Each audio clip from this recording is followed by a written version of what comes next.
ओम श्री गणेशाय नमः। दोस्तों, स्वागत है आप सभी का फिर से हमारी नई वीडियो में। दोस्तों, आज हम आपको बहुत ही सरल और संक्षिप्त गणेश हवन विधि आपको हम बताने वाले हैं, जिसके माध्यम से आप अपने घर पे बहुत ही सरल और संक्षिप्त पूजन विधि के माध्यम से भगवान श्री गणेश का वैदिक पद्धति के माध्यम से आप हवन कर पाएंगे। साथ ही हवन करने के लिए पहले से ही कुछ सामग्री हमको जुटानी पड़ती है, तो वो सामग्री आप पहले से ही जुटा करके रख लेंगे, ताकि जिस दिन आप भगवान श्री गणेश की आप हवन करेंगे, पूर्णाहुति करेंगे, तो आपको किसी भी प्रकार से कोई भी सामग्री को लेकर के कोई दिक्कत मत हो। तो आपको पूरी जानकारी हम देने वाले हैं इस वीडियो के माध्यम से। साथ ही हम बहुत ही संक्षिप्त और सरल विधि बताने वाले हैं, जिसको आप बिना पंडित के भी अपने घर पे खुद से ही अपने परिवार के साथ मिल करके भगवान श्री गणेश की आप हवन और पूर्णाहुति अपने घर पे कर पाएंगे। दोस्तों, आप सभी को बता दूं कि जब भी हम कोई देव कार्य करते हैं या कोई भी देव प्रतिमा की स्थापना करते हैं, तो हमको अंत में पूर्णाहुति करना होता है। जब तक हम पूर्णाहुति नहीं करते, तब तक हमारा कोई भी कार्य पूर्ण नहीं होता। इसलिए भगवान श्री गणेश का जब हम हवन करेंगे, पूर्णाहुति करेंगे, तो हम विधिवत करेंगे। साथ ही आपको हम विधिवत बताने वाले हैं कि आपको पूर्णाहुति और हवन भगवान श्री गणेश का आपको कैसे करना है। तो दोस्तों, आपको मैं पहले ही वीडियो में बता चुका हूँ कि हवन करने के लिए आपको क्या क्या सामग्री आपको पहले से जुटा करके रखनी होगी। आप मार्केट से एक साथ जो हवन सामग्री जो मिलती है, पूजा सामग्री मिलती है हवन के लिए, वो आप एक साथ खरीद करके ले आएंगे, या तो फिर आप अलग अलग भी खरीद करके ला सकते हैं। तो अपने व्यवस्था के अनुसार आप देख लेंगे। उसके साथ ही साथ बना हुआ रेडीमेड आप हवन सामग्री खरीद लेंगे मार्केट से, या तो फिर आप जौ, तिली, उड़द, उसके साथ ही चावल और घी सभी को मिक्स करके आप हवन सामग्री आप उनको बना सकते हैं। साथ ही ध्यान रखेंगे कि हवन के पूर्व ही आप आम की लकड़ियां ज़्यादा मात्रा में पहले से इकट्ठा करके रख लेंगे। यदि गीली होंगी तो उनको सुखा करके रख देंगे, ताकि आप जिस दिन हवन करेंगे उस दिन किसी भी प्रकार से कोई दिक्कत ना हो। क्योंकि यदि हम हवन कर रहे हैं तो आम की लकड़ियाँ जब हम स्वाहा डालेंगे, समिधा डालेंगे, तो ज़रूर से वो जो संविधा है वो जलना चाहिए। क्योंकि जब तक वो नहीं जलेगा, हम उसमें आहुति डालेंगे तो आहुति का कोई महत्व नहीं रह जाता। तो इस बात का आप जरूर से ध्यान रखेंगे कि हमको जलती हुई यज्ञ में ही हमको आहुति देनी है। तो इस बात का आप ध्यान रखेंगे। इसीलिए आप जो आम की लकड़ियाँ आप पहले से ला करके उनको सुखा करके रख लेंगे, ताकि आप जिस दिन यज्ञ करेंगे, हवन करेंगे, पूर्णाहुति करेंगे, उस दिन किसी भी प्रकार से आपको कोई दिक्कत मत हो।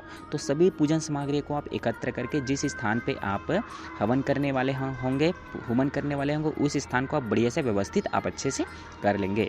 साथ ही आप हवन कुंड या तो आप रेडीमेड मिलता है, तो जहाँ कहीं भी मंदिर देवालय होगा जहाँ पे हवन होता है, तो वहाँ से आप मांग करके ला सकते हैं, या तो फिर आप ईंट के माध्यम से बना सकते हैं, या तो फिर कोई भी अपने घर में जो पात्र होगा उसको आप हवन कुंड बना सकते हैं। साथ ही ध्यान रखेंगे कि बीच में आपको हवन कुंड बनाना है। उसके साथ ही साथ आइट साइड में बैठने के लिए गोल से सबके लिए आप जगह व्यवस्थित करके रख लेंगे। उसके साथ ही साथ जितने भी हवन के कुंड के पास रहेंगे, उन सब के लिए हवन सामग्री के लिए अलग से पात्र रखेंगे, ताकि उसी में से स्वाहा डालें। साथ ही घर में सदस्य यदि ज़्यादा हैं जिनको स्वाहा डालते न बने, तो वो दूर से ही अपना जो एक पात्र दे देंगे, उसी में ही अपनी आहुति को अर्पित करेंगे। उसके बाद लास्ट में आप यज्ञ कुंड में सभी आहुति को आप समर्पित कर देंगे। किंतु ध्यान रखेंगे कि कोई भी दूर से फेंक करके आहुति नहीं डालेंगे। तो इस बात का जरूर से ध्यान रखेंगे, क्योंकि हम जिस तरह हम छोटे बच्चे को खाना खिलाते हैं, उसी तरह भगवान यज्ञ को भी हमको आहुति समर्पित करनी है, श्रद्धा भाव के साथ, श्रद्धा सुमन अर्पित करते हुए। तो आप पहले से ही ये सब तैयारियां करके रख लेंगे। पहले आपको वीडियो में पूरी जानकारी दे चुका हूं, तो आप चाहे तो वीडियो को पहले विजिट करके देख सकते हैं कि आपको क्या क्या सामग्रियां लगने वाली होती हैं।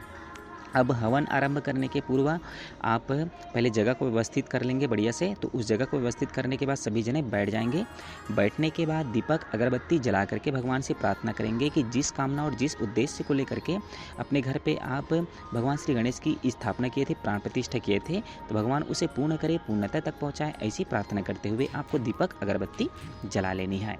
दीपक अगरबत्ती जलाने के बाद आप पवित्रीकरण करेंगे। तो जितने भी घर पे सदस्य बैठे रहेंगे, जितने भी साधन सामग्री आप हवन के लिए लाए रहेंगे, उन सब के ऊपर आपको पवित्रीकरण करना है। तो आप कलश में छोटा सा जो कलश है उसमें जल रखे होंगे, दूबी के माध्यम से आपको जल का अभिसिंचन करना है। साथ ही जितने भी सदस्य बैठे होंगे उन सभी के ऊपर भी अभिसिंचन कर लेनी है। ओम अपवित्रः पवित्रो व सर्वावस्थांगतोऽपि वः जय स्मरेत पुंडरीकाक्षं स ब्रह्मवन्तरः शुचिः ओम पुनातु पुंडरीकाक्षः पुनातु पुंडरीकाक्षः पुनातु। इस भाव के साथ आपको पवित्रीकरण करनी है। भाव ये रखना है कि सभी साधन सामग्रियाँ पूजन योग्य बन रही हैं, पवित्र बन रहे हैं, हम सभी पवित्र बन रहे हैं। इस भाव के साथ आपको पवित्रीकरण कर लेनी है। साथ ही आप ध्यान रखेंगे कि आपको मंत्र आता नहीं है, तो उस स्थिति में आप गायत्री मंत्र या तो फिर भगवान श्री गणेश का ओम गण गणपति नमः मंत्र का बोलते हुए आप पवित्रीकरण करेंगे। उसके बाद आप करेंगे चंदन धारण। तो चंदन धारण में भगवान श्री गणेश, कलश भगवान, ज्योति भगवान, नवग्रह देवता सब में आप बारी बारी से कलश आप चंदन लगा देंगे। साथ ही साथ घर के जितने भी सदस्य होंगे उन सब के मस्तक में आप चंदन लगा लेंगे। ओम चंदनस्य महत्पुण्यम पवित्रम पापनाशनम आपदाम हरते नित्यम लक्ष्मी तिष्ठति सर्वदा। ओम भूर्भुवस्सुवः तत्सवितुर्वरेण्यं भर्गो देवस्य धीमहि धियो यो नः प्रचोदयात्। गायत्री मंत्र, महामंत्र बोलते हुए आप चंदन लगा देंगे। साथ ही घर के जितने भी सदस्य हैं उन सभी के मस्तक में चंदन लगा लेंगे। उसके बाद आपको अगली स्टेप में रक्षा सूत्रम बांधनी है। रक्षा सूत्र अर्थात कलावा भगवान को अर्पित कर देंगे। साथ ही जिनके हाथ में जो प्रथम दिवस भगवान गणेश की आप स्थापना किए थे उस दिन यदि नहीं बंधा होगा तो उनके हाथ में आप कलावा जरूर से बांध लेंगे। वैसे तो रक्षा सूत्र हमेशा हाथ में बंधा रहना चाहिए। यदि रक्षा सूत्र यदि बहुत ही ज़्यादा यदि उनका कलर निकल चुका है या टूटने लगा है तो उस स्थिति में कभी भी कलावा को हाथ में पहन करके नहीं रखना चाहिए। तो इस बात का जरूर से ध्यान रखेंगे। तो रक्षा सूत्र को हमें हमेशा चेंज करते रहना चाहिए, बदलते रहना चाहिए, क्योंकि रक्षा सूत्र हमारे लिए एक सुरक्षा कवच होता है। तो उनको हम बांध करके हमें हमेशा रखना चाहिए। इसके बारे में वीडियो के माध्यम से हम आपको बाद में जानकारी देंगे। फिलहाल तो आज हवन के बारे में आपको जानकारी हम देने वाले हैं। तो ये सब करने के बाद आप अगले स्टेप में करेंगे भगवान कलश का पुनः पूजन कर लेंगे कि भगवान कलश का जो स्थापन किए हैं उसमें समस्त 33 कोटि देवी देवता विद्यमान रहते हैं। तो उनका आपको स्मरण करते हुए आपको अक्षत पुष्प भगवान कलश को अर्पित करना है। ओम कलशस्य देवताभ्यो नमः आवाहयामि स्थापयामि पूजयामि ध्यायामि ततो नमस्कारम करोमि। इस भाव के साथ ज्योतिरूप भगवान को भी अर्पित करना है। गौरी गणेश बनाए उनको भी अर्पित कर देनी है उनके नाम से। साथ ही नवग्रह देव जो बनाए हैं उनको भी नवग्रह देव के नाम से आपको समर्पित कर देनी है। ओम ब्रह्मा मुरारी त्रिपुरांतकारी भानु शशि भूमि स्तुभधस्त गुरुश्च शुक्र शनि राहु केतवा। इस तरह से आप मंत्र बोलते हुए या तो फिर गायत्री मंत्र बोलते हुए या तो फिर नवग्रह देव के नाम से आप उसमें अर्पित कर देंगे। उसके साथ ही साथ आप भगवान गणेश का आवाहन कर लेंगे, पुनः स्मरण कर लेंगे भगवान गणेश का मंत्र ओम गणपते नमः मंत्र का 4 से 5 बार बोलते हुए। उसके बाद आप करेंगे अगली स्टेप में पंचोपचार पूजन। तो पंचोपचार पूजन में भगवान को पुनः आसन में भगवान को आप फूल समर्पित करेंगे, जल समर्पित करेंगे, नैवेद्य समर्पित करेंगे भगवान को आप। उसके साथ ही साथ अंत में आप पीला चावल समर्पित कर देंगे, अच्छा समर्पित कर देंगे सभी भाव को रखते हुए। फिर आप भगवान को आप नमस्कार कर लेंगे हाथ जोड़ करके। उसके बाद आप करेंगे हवन। तो हवन करने के लिए जो हवन कुंड आप ला करके रखे रहेंगे उनका भी आप पूजन कर लेंगे। पहले जल छिड़क देंगे, धूप दीप नैवेद्य समर्पित कर लेंगे, फिर करेंगे अग्नि स्थापन। तो अग्नि स्थापन के लिए आप कपूर रखे रहेंगे, कपूर को घी में डुबा देंगे। घी में डुबाने के बाद उसमें अच्छे से कपूर जो रखा होंगे उनको गुड़ देंगे उसमें। उसके बाद चम्मच के माध्यम से आपको करना है, क्योंकि स्वाहा सेवा करने के लिए हमें काष्ठ पात्र लगता है। तो काष्ठ पात्र हमारे पास नहीं है तो आप चम्मच ध्यान रखेंगे कि नया चम्मच ले आएंगे। नए चम्मच के माध्यम से आपको अपना पूजन कार्य को संपन्न करना है। तो इस बात का आप ध्यान रखेंगे। तो चम्मच के माध्यम से आपको अपने जो संविधा रखे रहेंगे, आम की लकड़ियाँ रहेंगे, उनको अच्छे से जमा देनी है। जमाने के बाद उसमें आपको अग्नि स्थापन करना है, अग्नि प्रज्वलित करना है। ओम भूर्भुवः स्वधरु भूम्ना पृथ्वी वरिम्ना तस्यास्ते पृथ्वी देवजनी पृष्ठे अग्नि मन्नाद मन्नाद्यादधे अग्निम दूतम पुरोदधे हव्यभामुपब्रुवे देवाम असाद्यादिह। ओम अग्नये नमः आवाहयामि स्थापयामि ध्यायामि पूजयामि ततो नमस्कारम करोमि। ओम गंधाक्षतम पुष्पाणि धूपम दीपम नैवेद्यम समर्पयामि। जब अग्नि स्थापन हो जाएंगे तो धूप दीप नैवेद्य यज्ञ भगवान को समर्पित करके आप प्रणाम कर लेंगे। उसके बाद आप अगले स्टेप पे करेंगे गणेश मंत्र आहुति के माध्यम से आपको भगवान श्री गणेश को आहुति अर्पित करनी है। ओम एकदंताय विद्महे वक्रतुंडाय धीमहि तन्नो दंती प्रचोदयात् स्वाहा इदं गणेशाय इदं नमः।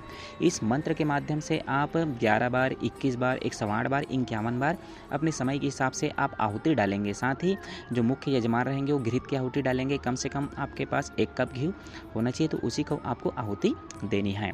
उसके बाद जितने भी बाकी सदस्य रहेंगे वो भगवान श्री गणेश के मंत्र के नाम से उनको आपको हवन सामग्री जो रखे रहेंगे उनकी आपको आहुति अर्पित करनी है। तो सबको पात्र में आहुति डालने के लिए आप हवन सामग्री सबको दे देंगे। उसके पश्चात आप बाकी जी नवग्रह देवता के नाम से आहुति देना है, माँ दुर्गा के नाम से, शीतला के नाम से, स्थान देव के नाम से, साथ ही ग्राम देव के नाम से, इन सभी महाकाल भगवान के नाम से 3 आहुति आपको देनी है। तो ये सब जितने भी देवी देवता हैं उनके नाम से आपको कम से कम 1 आहुति आपको यज्ञ देव में अर्पित करना है। उसके बाद आपको सृष्टिगृहित होम समर्पित करना है। तो आहुति डालने में कुछ कमी कुछ त्रुटि रह गई हो तो मिष्ठान आप अर्पित करेंगे। तो आपके पास कोई भी मीठा होगा, चाहे मिठाई होगा या आप खीर बनाए होंगे या इलायची दाना होगा, तो उनको आप अर्पित कर लेंगे। सृष्टिकृत होम भूल चूक त्रुटि या फिर कुछ त्रुटि कमी रह गई हो तो प्रायश्चित होम आपको भगवान को यज्ञ को अर्पित करना है। उसके बाद अगले स्टेप पे करेंगे पूर्णाहुति। तो पूर्णाहुति करने के लिए आपके पास सूखा नारियल होगा, उस सूखा नारियल को थोड़ा सा बीच से आप होल कर देंगे, उसमें आप थोड़ी मात्रा में हवन सामग्री और उसमें थोड़ा सा घी डाल देंगे। उसके बाद जितने भी पूजन में बैठे हुए हैं सब एक एक चुटकी हवन सामग्री लेकर के खड़े होंगे। साथ ही साथ जो मुख्य यजमान होंगे वो अपना जो सूखा नारियल है उनको लेकर के खड़े होंगे। साथ ही प्रार्थना कर लेंगे कि जिस कामना और जिस उद्देश्य को लेकर के आप भगवान श्री गणेश की आप अपने घर पे स्थापना किए थे, भगवान उसे पूर्ण करे, पूर्णता तक पहुंचाए। ऐसी प्रार्थना करते हुए आपको पूर्णाहुति, देव दक्षिणा पूर्णाहुति आपको समर्पित करना है खड़े होकर के। और जितने भी घर के सदस्य हैं, जितने भी यज्ञशाला में बैठे हुए सभी एक एक चुटकी हवन सामग्री लेकर के खड़े होकर के आप पूर्णाहुति के लिए आप अपनी आहुति समर्पित करेंगे। साथ ही आप प्रार्थना कर लेंगे कि जिस कामना और जिस उद्देश्य को लेकर के आप भगवान श्री गणेश की आप अपने घर पे प्राण प्रतिष्ठा स्थापित किए थे। ओम पूर्णमदः पूर्णमिदं पूर्णात् पूर्णमुदच्यते पूर्णस्य पूर्णमादाय पूर्णमेवावशिष्यते।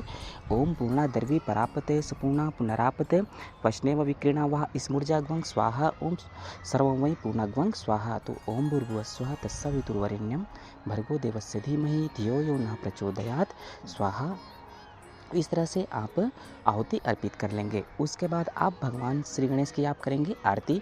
तो आरती आप ढोल नगाड़े झांझ मजीरे के साथ भगवान श्री गणेश के आप श्रद्धा भाव के साथ आप आरती कर लेंगे। आरती करने के बाद अब भगवान श्री गणेश को आप धूप दिखा देंगे।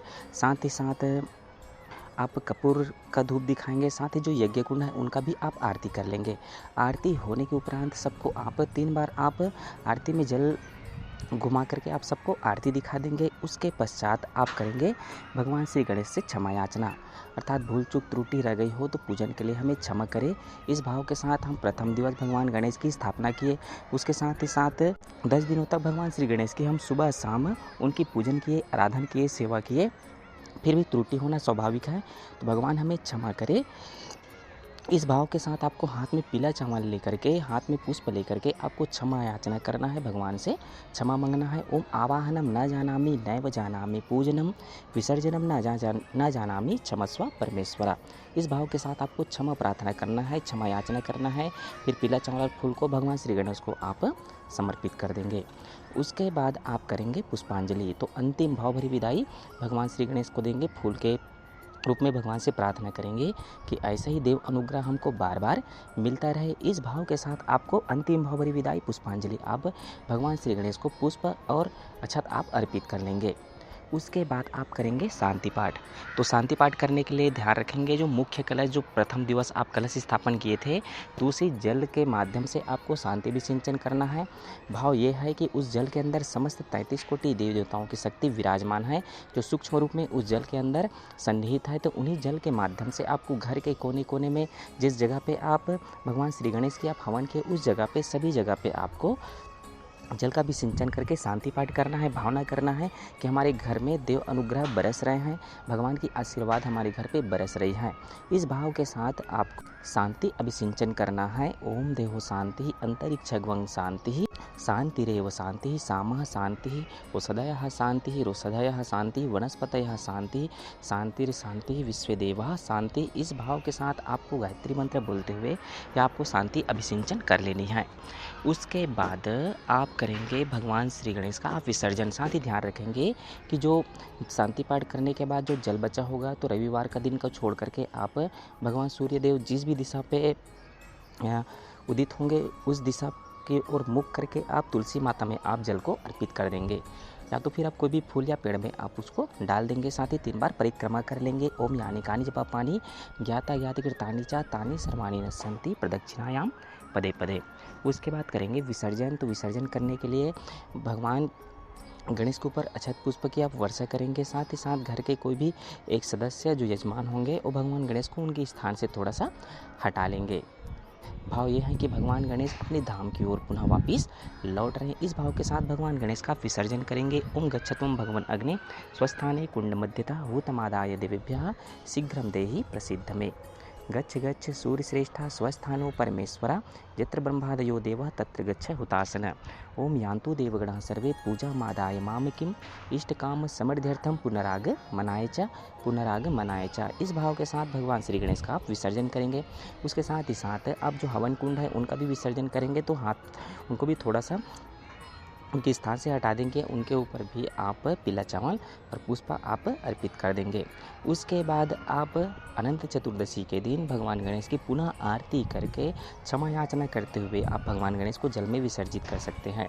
यदि आपके घर में छोटा सा या बड़ा वाला पात्र होगा जिसमें भगवान गणेश की जो प्रतिमा है यदि छोटी वाली होगी तो उसको आप बढ़िया से उस पात्र में जल भर करके, जल के साथ साथ आप उसमें फूल से बढ़िया से उस जल को आप बढ़िया से डाल देंगे। उसके बाद उसी जल में भगवान श्री गणेश को आप विसर्जित कर सकते हैं। भगवान श्री गणेश के विसर्जित होने के बाद जो मिट्टी बचेगी उस मिट्टी को या तो तुलसी चौरा या तो फिर आप कहीं भी पेड़ पौधों में आप डाल सकते हैं। तो इस तरह से बहुत ही सरल और संक्षिप्त पूजन विधि के माध्यम से आप भगवान श्री गणेश का आप हवन कर पाएंगे।